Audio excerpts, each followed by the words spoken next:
Hey everyone, and welcome to a new series. I'm Zeliha, and we're about to embark on a journey into the key concepts and definitions of modernization. From classic modernization theory to perspectives like dependency theory and multiple modernities, we'll explore how societies evolve and develop. Get ready to explore concepts like cognitive opening, imagined communities, and the digital divide, while grappling with the social, cultural, and political implications of a rapidly changing world. Let's start with the classic modernization theory.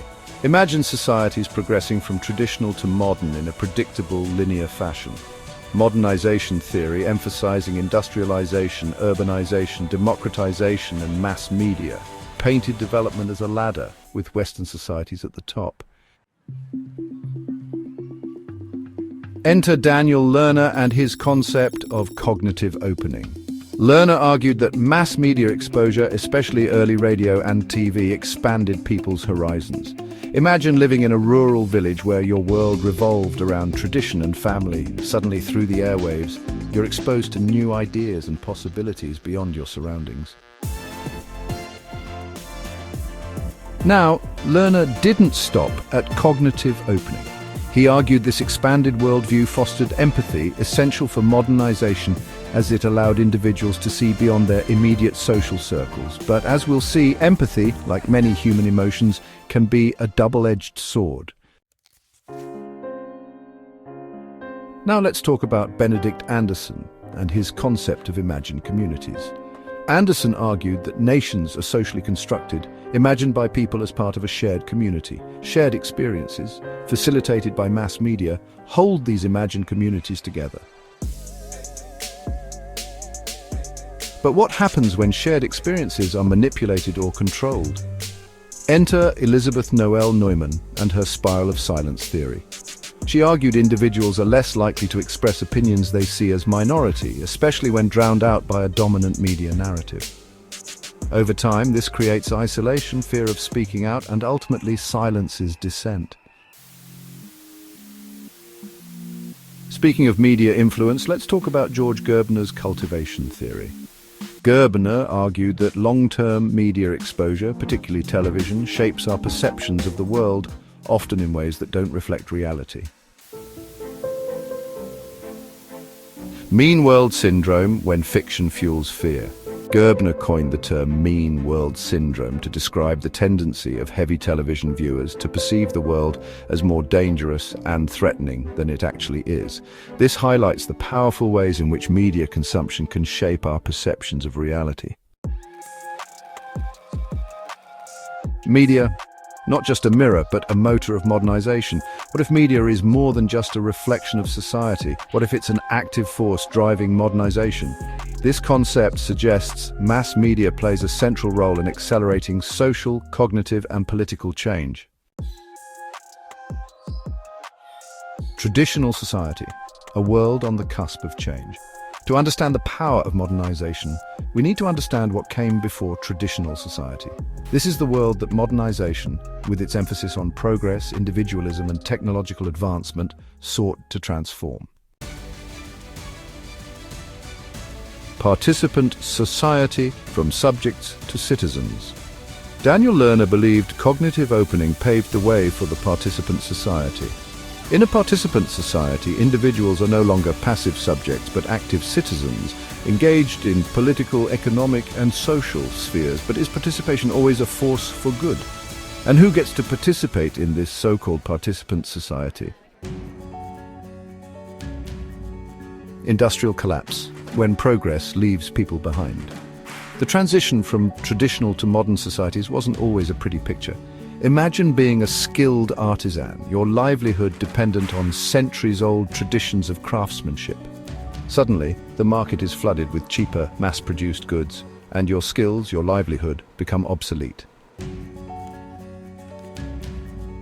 Dependency theory, challenging the narrative of progress. Dependency theorists like Andre Gunder Frank argued that the global system wasn't a ladder to progress but a web of unequal relationships. Wealthy, industrialized nations, the core, benefited at the expense of developing countries, the periphery.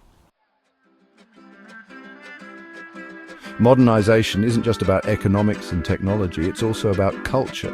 As societies exchange ideas, we see cultural hybridization, blending the local and the global, the old and the new.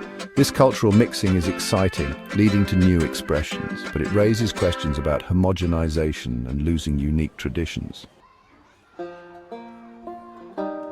Modernization often erodes local knowledge. For centuries, communities have developed intricate knowledge systems about their environments, but as modernization spreads, these traditional forms are dismissed as outdated, replaced by Western science and technology. In the digital age, we face new challenges. Dal Yongjin's platform imperialism describes the dominance of a few tech giants in shaping the digital landscape. This brings us to Shoshana Zuboff's concept of surveillance capitalism. In this economic model, our personal data is extracted, analyzed, and commodified to predict and influence behavior, all in the pursuit of profit. This raises profound questions about privacy, autonomy, and the very nature of democracy in the digital age. Let's not forget the digital divide, the gap between those who have access to digital technologies and those who don't. In an increasingly digital world, access to the internet, computers, and mobile devices is no longer a luxury, but a necessity for education, employment, and civic participation. What if there's no one-size-fits-all model for development? This is the premise of multiple modernities. Sociologist S.N. Eisenstadt argued there isn't a single path to modernity, but multiple culturally specific trajectories. Societies modernize in ways reflecting their unique histories, values, and social structures. This concept challenges the idea of a singular narrative of progress.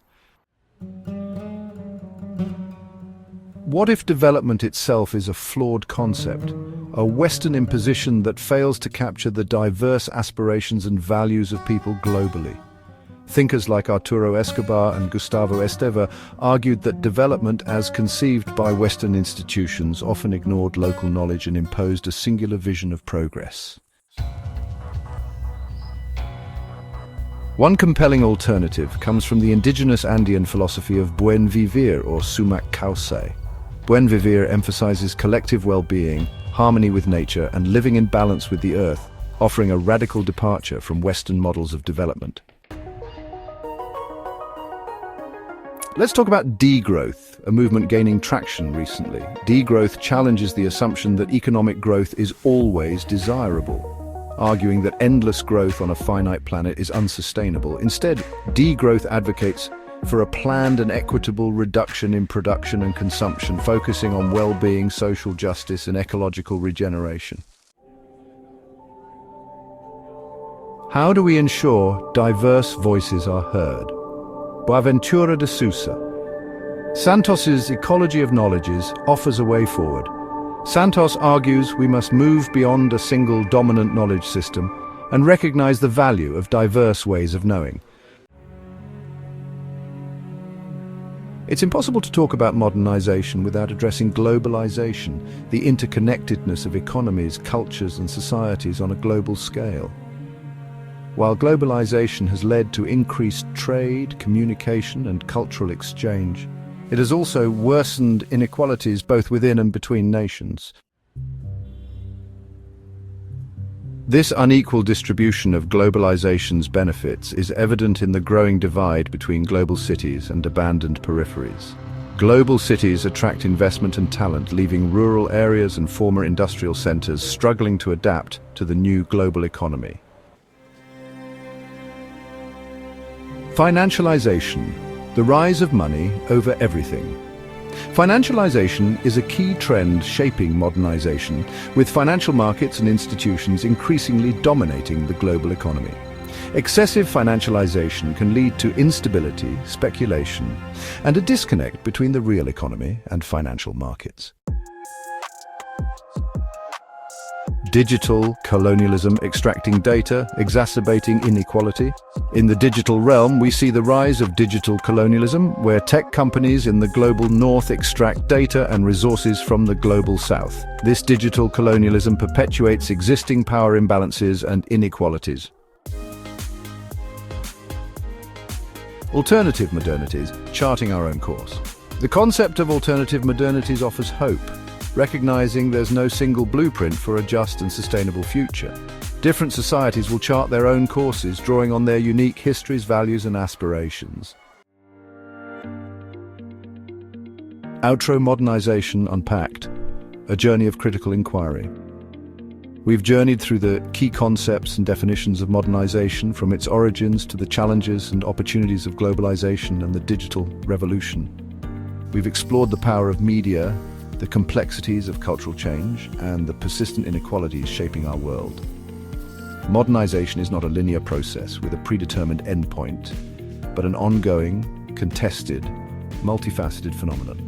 Thanks for joining me on this journey through the landscape of modernization. Don't forget to like, share, and subscribe for more insightful content. See you next time.